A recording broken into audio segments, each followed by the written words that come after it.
Shopping mall ప్రపంచ స్థాయి shopping అనుభూతి ఇప్పుడు మన పార్వతీపురంలో డిసెంబర్ 5న గొప్ప ప్రారంభం.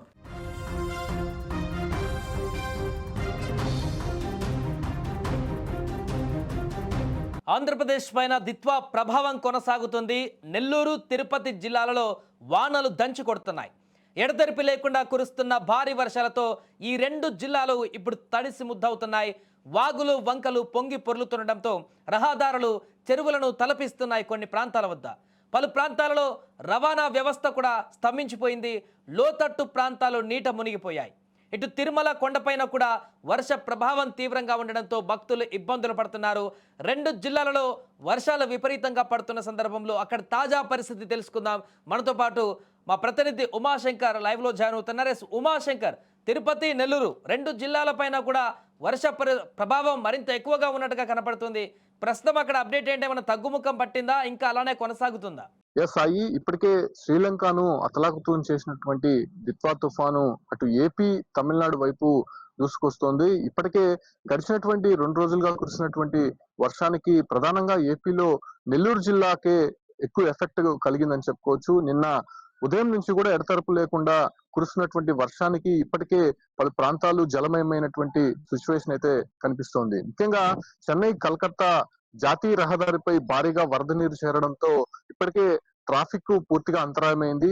ఏదైతే నేషనల్ హైవేకి సంబంధించి కొన్ని ప్రాంతాల్లో ఇప్పటికే కూడా ఆ రోడ్డు పూర్తిగా డ్యామేజ్ అవడంతో అటువైపుగా వెళ్తున్నటువంటి భారీ వాహనాలు కూడా నిలిచిపోయినటువంటి పరిస్థితి. అయితే నిన్న రాత్రి నుంచి కూడా ఉరుములతో కూడినటువంటి భారీ వర్షం నెల్లూరు జిల్లా వ్యాప్తంగా కూడా కనిపిస్తోంది. అయితే ఈ ఒక్క వర్ష ప్రభావంతో ఇప్పటికే దాదాపు 50 గ్రామాలకి సంబంధించి రాకపోకలు పూర్తిగా కూడా నిలిచిపోయాయని చెప్పుకోవచ్చు. ఏదైతే నెల్లూరు జిల్లాకు సంబంధించి ఇప్పటికే 3.5 సెంటీమీటర్ల వర్షపాతం అయితే నమోదైనట్టయితే తెలుస్తోంది. ముఖ్యంగా ఉమ్మడి నెల్లూరు జిల్లాకు సంబంధించి అటు గూడూరు, వెంకటాచలం హైవే పైన పూర్తిగా కూడా వాహనాలు రాకపోకలు నిలిచిపోయాయని చెప్పుకోవచ్చు. అటు మనుబోలు కావచ్చు, అంటే చిలుకూరు, ఈ ప్రాంతాల్లో అంతా కూడా ఇప్పటికే రోడ్ కనెక్టివిటీ పూర్తిగా కూడా ధ్వంసమైంది. అటు ఆత్మకూరుకు సంబంధించి ఇప్పటికే ఆ మండలాలకు సంబంధించి మొత్తం కూడా రైతులు ఇబ్బంది పడుతున్నటువంటి పరిస్థితి. ముఖ్యంగా తీరం దాటినప్పటికీ కూడా ఈ యొక్క వర్ష ప్రభావం రానున్నటువంటి 48 గంటల పాటు ఇంకా కంటిన్యూ అయ్యేటువంటి అవకాశం అయితే కనిపిస్తోంది. అయితే మహాబలిపురం వద్ద ఇప్పటికే అటు దిత్వా తుఫాన్ తీరం దాటినటువంటి నేపథ్యంలోనే ప్రస్తుతం చెన్నై, కాంచీపురం, నెల్లూరు, తిరుపతి జిల్లాలకే ఈ యొక్క ప్రభావం అనేది ఎక్కువ కూడా కనిపిస్తోంది. అటు ఇప్పటికే నెల్లూరు జిల్లా వ్యాప్తంగా ఉన్నటువంటి అటు వాగులు, వంకలు, అదే రకంగానే డ్యామ్స్ అంతా కూడా పూర్తిగా నిండుకుండలా కనిపిస్తోంది. వాకాడు బ్యారేజీకి సంబంధించి ఇప్పటికే 8 గేట్లు ఎత్తి కూడా కిందకి నీరు విడుదల చేస్తున్నారు. ముఖ్యంగా అటు కైవల్య నది కావచ్చు, లేకపోతే సోమశిల ప్రాజెక్టుకి సంబంధించి ఇప్పటికే జలకళ సంతరించుకుందని చెప్పుకోవచ్చు. అయితే అక్కడ స్థాయికి మించి నీరు చేరడంతో ఇప్పటికే సోమశిల జలాశయానికి సంబంధించి 1400 క్యూసెక్లకు సంబంధించినటువంటి నీరు కిందకి వదులుతున్నటువంటి పరిస్థితి. అయితే ఈ వర్ష ప్రభావం వల్ల అటు నెల్లూరు జిల్లా వ్యాప్తంగా ఉన్నటువంటి 3000 ఎకరాల్లో అటు వరి కావచ్చు, లేకపోతే ఇతర పంటలకు సంబంధించి పూర్తిగా కూడా నాశనమే అని చెప్పుకోవచ్చు. అక్కడ పూర్తిగా పొలాల్లోకంతా కూడా నీరు చేరడంతో రైతులు ఇప్పటికే ఇబ్బంది పడుతున్నటువంటి పరిస్థితి. అసలు కనెక్టివిటీ లేనటువంటి పరిస్థితుల్లో కొన్ని గ్రామాల్లో ఏ పొలం ఎక్కడుందో తెలియనటువంటి సిచ్యువేషన్స్ అయితే కనిపిస్తుంది. అటు లోతట్టు ప్రాంతాలకు సంబంధించి ఇప్పటికే పూర్తిగా జలమయం అని చెప్పుకోవచ్చు. ఏదైతే హైవేకి సంబంధించి హైవే నుంచి నెల్లూరు ఏదైతే అర్బన్ కానీ రూరల్ కి వెళ్ళేటువంటి మార్గాలు మొత్తం కూడా పూర్తిగా రాకపోకలు క్లోజ్ అయ్యాయని చెప్పుకోవచ్చు. ఇక సముద్ర తీర ప్రాంతాలకు సంబంధించి ఇప్పటికే హైలైట్ జారీ చేశారు. అటు కృష్ణాపురం పోర్టుకు సంబంధించి 3వ ప్రమాద హెచ్చరిక అయితే ఇప్పటికే జారీ చేశారు. అటుగా వెళ్తున్నటువంటి మత్స్యకారులను కూడా పూర్తిగా ఇప్పటికే కట్టడి చేశారు. కాబట్టి ఆ ఒక మండలాల్లో ఉన్నటువంటి స్కూల్స్ కావచ్చు, అంటే కాలేజీలకి ఇప్పటికే సెలవులు అయితే ప్రకటించినటువంటి పరిస్థితి. ఇక తిరుపతి జిల్లాలకు సంబంధించి అటు సూలూరుపేట, నాయుడుపేట, గూడూరు, అదే రకంగానే మిగతా సముద్ర ప్రవాహిక ప్రాంతాలు ఏవైతే ఉన్నాయో ఆ ప్రాంతాలంతా కూడా ఇప్పటికే పూర్తిగా కూడా వర్షపాతం నమోదవుతోంది. సముద్రం తీరానికి దాదాపు 5 మీటర్లకి ముందుకు కూడా వచ్చేసినటువంటి పరిస్థితి. ముఖ్యంగా ఈ ఒక్క వర్ష ప్రభావం అటు తీరం దాటినప్పటికీ కూడా రాబోయేటువంటి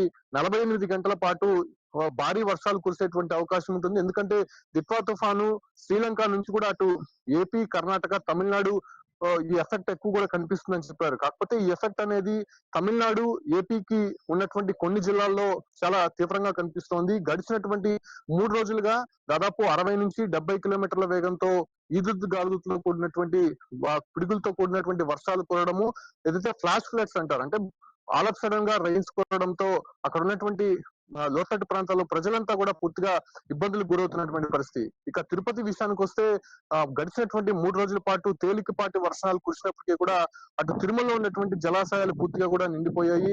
ముఖ్యంగా చలి తీవ్రత కూడా ఎక్కువ కనిపిస్తోంది. దాంతో పాటు కూడా పొగమంచు ఈ రకంగా భక్తులు కూడా తిరుమలకి వస్తున్నటువంటి నేపథ్యంలోనే అటు ఘాట్ రోడ్ లో కొండ చర్యలు విడిపడేటువంటి అవకాశం ఉండడంతో ఆ రకమైనటువంటి జాగ్రత్తలు కూడా ఇప్పటికే టీటీడీ తీసుకుంటుందని చెప్పుకోవచ్చు. ఈ ప్రభావం అటు నెల్లూరు, తిరుపతి జిల్లాల వైపే ఎక్కువ కూడా కనిపిస్తోంది కాబట్టి రాబోయేటువంటి 2 రోజుల పాటు అంటే 48 గంటల పాటు కూడా ఇంకా అత్యంత జాగ్రత్తగా ఉండాలని చెప్పి కూడా అటు ఐఎండీ హెచ్చరికల నేపథ్యంలోనే ఇప్పటికే అంటే ఫ్లాష్ ఫ్లడ్స్ ఉండేటువంటి అవకాశం కనిపిస్తోంది. ఇప్పటికే అటు జాతీయ రహదారులతో పాటు స్టేట్ రోడ్స్ కావచ్చు, లేకపోతే అటు విలేజ్ కి సంబంధించినటువంటి రోడ్స్ మొత్తం కూడా దెబ్బతిన్నాయి కాబట్టి అక్కడ మళ్ళీ దాన్ని క్లియర్ చేసేందుకు అధికారులు ప్రయత్నిస్తున్నప్పటికీ కూడా ఫ్లాష్ ఫ్లడ్స్ కారణంగా మళ్ళీ దాన్ని ఇబ్బంది పడుతున్నటువంటి పరిస్థితి. ముఖ్యంగా ఇటీవల మనం చూసాం సత్యవేడు నియోజకవర్గంలో కలత్తూరు గ్రామంలో ఒక్కసారిగా చెరువు కట్ట తెగిపోయి దాదాపు 3-4 గ్రామాలు కొట్టుకుపోయినటువంటి పరిస్థితి. సో అటువంటి సిచ్యువేషన్ మళ్ళీ ఎక్కడ కూడా రాకూడదనేటువంటి ఒక ఆలోచనతో అటు నెల్లూరు, తిరుపతి జిల్లాల అధికారుల సమన్వయంతో పూర్తిగా దానంతా కూడా కట్టడి చేసే ప్రయత్నం చేస్తారు. ఒకవేళ చెరువులు, వాగులు, వంకలు, ఈ డ్యాములు ఎక్కడైతే ఉంటాయో దాని పరివాహక ప్రాంతాలు కావచ్చు, లేదంటే లోతట్టు ప్రాంతాలకు సంబంధించినటువంటి ప్రజలంతా కూడా పునరావాస కేంద్రాలకు ఇప్పటికే తరలించినటువంటి పరిస్థితి. రాబోయేటువంటి 48 అవర్స్ అత్యంత జాగ్రత్తగా ఉండాలని చెప్తున్నారు. అదే రకంగానే అక్కడ ఉన్నటువంటి ఎమర్జెన్సీ సర్వీసెస్ ఏవైతే ఉంటాయో అధికారులు కూడా పూర్తిగా కూడా సెలవులు రద్దు చేసి వాళ్ళని అలర్ట్ గా ఉండాలని చెప్తున్నారు. నెల్లూరు జిల్లాలకు సంబంధించి అటు ఎన్డీఆర్ఎఫ్, ఎస్డీఆర్ఎఫ్ బృందాలు కూడా చేరుకున్నాయి కాబట్టి రాబోయేటువంటి రోజుల్లో ఎలా ఉండబోతుంది, ఫ్లాష్ ఫ్లడ్స్ కారణంగా ఏ ప్రాంతాలు ఎఫెక్ట్ అయ్యేటువంటి అవకాశం ఉంటుంది, ముఖ్యంగా ట్రాఫిక్ కి ఇబ్బంది లేకుండా నేషనల్ హైవేస్ లో వచ్చేటువంటి భారీ వాహనాలకి ఇబ్బంది కలగకుండా చూడాలనేటువంటి ఆలోచనతో అధికారులు ఆ రోడ్ క్లియరెన్స్ చేస్తున్నప్పటికీ కూడా ఈ వర్షానికి వచ్చేటువంటి వరదకి ఆ రోడ్స్ మొత్తం కూడా కొట్టుకుపోతున్నటువంటి పరిస్థితుల్లో చాలా గ్రామాలకు కావచ్చు, లేకపోతే స్టేట్ హైవేస్ కి, అదే రకంగానే నేషనల్ హైవేస్ కి ఇబ్బందులు అయితే ఎదుర్కొంటున్నటువంటి పరిస్థితి కనిపిస్తోంది.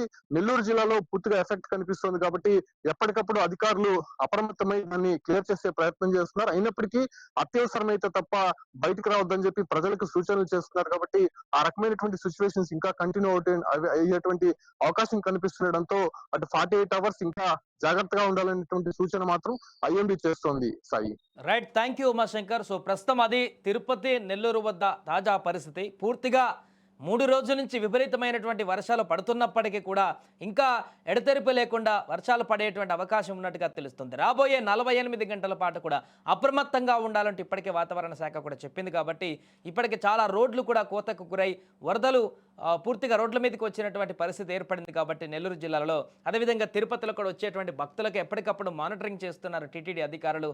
సో ఇంకొక 48 గంటల పాటు కొంత అప్రమత్తంగా ఉండాలంటూ కూడా అక్కడ అధికారులు సూచిస్తున్నారు.